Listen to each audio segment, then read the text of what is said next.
What's going on, guys? It's Jimmy here, and the IRS has announced some brand new details for basically the entire country here that is going to affect your pocketbooks here. Take a listen here.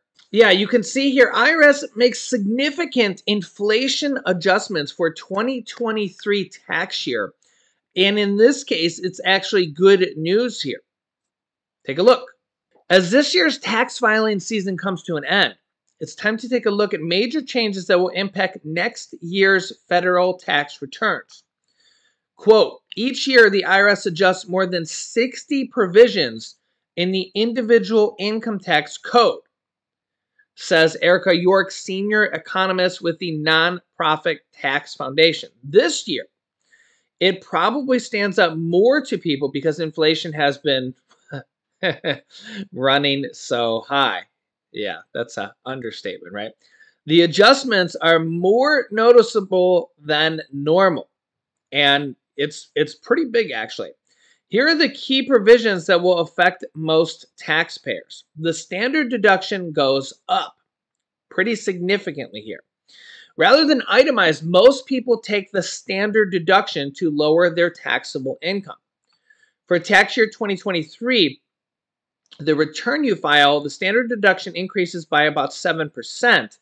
Take a look here at how much it goes up. For married couple, it goes up by $1,800 for married couples to $27,700 for the standard deduction. It's a pretty healthy amount. For single taxpayers and married individuals filing separately, it's $13,850, up $900 per person. That's exactly half of the $1,800 for married couples, which makes sense. And for head of households, it's now $20,800 or $1,400. If you file as a head of household, you get a little bit of a bonus there. So you can see a pretty big significant increase. That's not it. That's not it. But that is a big increase here. I mean, $1,800 for the standard deduction, pretty big there. Adjustments to the tax brackets. The IRS did not make any changes to the 7 federal tax brackets, but it did adjust the income thresholds for each, and it's significant. It's significant. This means you can make more money in each tax bracket before you fill over into the next tax bracket. And I want to remind people here that there's a common urban legend, so to say, that you don't just, if you make $1 into the next tax bracket, if you fall into like the 30% tax bracket or whatever, you don't pay all your money into that tax bracket, okay? You have to fill up each bucket, and then that money stays in that tax bracket, and then if you fall into the 24% tax bracket, only that set of money pays that portion of money, if that makes sense here. So, yeah, so like if you have some money that falls in the 30% tax bracket, only that portion of money will pay the higher percent of tax, okay? Each bucket of money pays that portion of tax. So if you had, if you were $10 into the 30% tax bracket, all your money doesn't pay 30%, okay? You pay a stepped up basis of tax, if that makes sense, okay? Yeah, I hope that makes sense. Yeah, but they did adjust the income thresholds for each. This prevents bracket creep caused by higher wages that don't keep up with higher prices. So this is good. For example, take a look at this. A married couple filing jointly can now earn up to $190,750 and remain in the 24% tax bracket. For 2022 tax year, filers couldn't earn more than $170,000 to be in that bracket. So this gives you an idea of how much the brackets are increasing. So just for the 24% tax bracket, it's going up for married couples by $20,000 $20,000. That's a significant amount. This is just in 1 year. The IRS increased the amount you can earn and remain in a lower tax bracket for each tax bracket. Even though a lot of people are expecting to see income growth in 2023, the cost of living has gone up because of inflation more than wages. So that is one way the IRS is trying to account for that. Well, thank you so much, IRS. You guys are so generous to us. Yeah. Yeah. For 2023, the top marginal tax rate, which is the most anyone can be taxed, remains at 37%. Remember, this is only for federal taxes. Of course, there's also state taxes. There's Social Security taxes. There's the NIT tax, the NIT tax. There's all sorts of other taxes. So the federal taxes can take 37%, but you can be taxed at more than 50% as well. $578,000 for single filers and $693 for married couples. The 2023 tax brackets are, as you can see here, I'll just kind of show them here on the screen. I'll zoom out here a little bit so you can see it. 35%, 32%, 24%, 22%, and 12%, and 10%. Yeah, so you can see the different brackets here. And remember, the standard deduction applies first for most people. Also, remember here, I just did a video with the IRS owing $1.5 billion to Americans. And if you haven't watched that, I'll link you to that video here at the end of this video here in just a moment, because the IRS may owe you money and you might not even know about it, to the tune of $1.5 billion. Also, there was a report here at the end of 2022.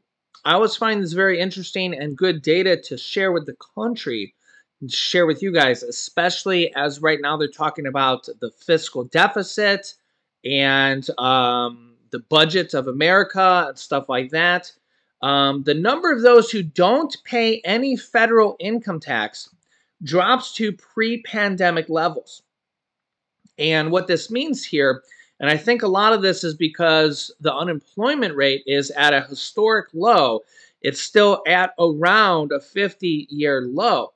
So more people are back to work. I think a lot of people have come out of retirement right now to even go back to work because of, in my opinion, how high inflation is. So take a look at this here. You can see here, after dramatically rising during the worst of the pandemic, the number of households who pay no federal income tax has fallen sharply. It will remain relatively steady in absolute numbers as a share of tax filers as long as the job market remains relatively healthy, and until the individual tax provisions of the 2017 Tax Cuts and Jobs Acts expire at the end of 2025, also known as the Trump tax cuts. Okay. A new Tax Policy Center analysis finds that about 72.5 million households, or roughly 40%, will pay no federal income tax this year. That is significantly fewer than the 59.3% at the height of the pandemic-driven recession in 2020, and even down a few percentage points from pre-pandemic levels of 42 to 43% of households that pay no federal income tax at all. No federal income tax at all. About 30 million households, or 16.5%, will pay neither federal income tax nor payroll taxes this year. So that might mean they're completely not working and not paying any taxes at all. Maybe they're on Social Security or disability or something along those lines. This share, too, is down 20% in 2020 and roughly consistent with pre-pandemic levels. So you can see here that there's a lot more people paying tax, and this should be helping actually the Social Security Trust Fund because more people are paying taxes. And we did actually see a revisal of Social Security. They actually bumped it up by, I believe, about a year. The Social Security Trust Fund was revised by 1 year. It bumped it up. In the past like 12 months or so, there was 1 year added to Social Security solvency based on the extra amount of people paying taxes. But the problem is it's just dwindling too fast. It's dwindling too fast. And the other problem is that now with the baby boomer generation retiring, and now most of them no longer paying into Social Security, they're retiring, and a lot of them no longer working, or most of them maybe no longer working, or maybe some part-time working or something like that. They're not paying into the system anymore. So we're seeing a large percentage of people now move out of paying into the system and instead taking benefits out of the system. And we just had the 4th largest Social Security raise ever, the 8.7% Social Security raise. That took a large chunk out of Social Security. Okay, so Social Security is really on the verge here. So the most recent estimates say that Social Security could run out of money in as early as 9 to 10 years. If that happens, or when that happens, Social Security would have to rely on only the money coming in on a yearly basis. The Social Security payroll taxes only coming in if they run out of money at some point. If Congress does nothing, that could or would happen at some point where it completely runs out of money and then would have to rely on only the money coming in on a yearly basis. So all the money that comes in would immediately go back out to the people on Social Security already. They would have to live off the money that is being paid in on a monthly basis. So the money would come in and immediately go right back out to the people who are already on Social Security. So it would kind of be like a Robin Hood system, like, take from the people who are paying in and pay it out to the people who have already paid in years ago type of system. Unfortunately, Congress is doing nothing year after year after year after year, and they need to do something. Now, remember, they raised the retirement age years ago in the Reagan administration. France just raised their retirement age by 2 years from 62 to 64.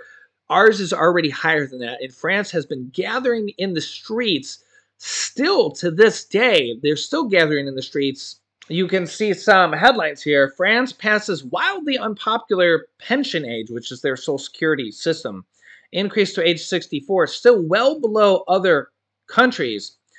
Macron signs its French pension reform into law. And again, there are people who are unhappy about it. They're literally gathering in the streets every single day, but they're having the same issue we are, many countries are, with their retirement type of system, which we call Social Security. If you don't make adjustments to the system, if you don't fix the problem, which the United States has to do here yet again, we could be in a much worse situation than they are. I mean, you can see some of these headlines and what's going on there. It's I mean, again, I get it. People are unhappy about raising the retirement age by 2 years, but it's better than the retirement system running out of money and then having much worse problems, which is what the U.S. is potentially facing here in just a few short years. So we're not the only country having these issues. So let me know your thoughts here in the comments. I'll keep you up to date here. If you haven't yet, make sure to subscribe down below to our YouTube channel. It's completely free to do so. Click the bell icon after you subscribe. And thank you so much for liking and sharing these videos. Here's some videos you should watch next. China is going to invade. You gotta hear this video if you haven't yet. And here's the video about the IRS owing Americans up to $900 each. So click on one of those videos next. Thanks for watching, guys, and I'll see you in the next video.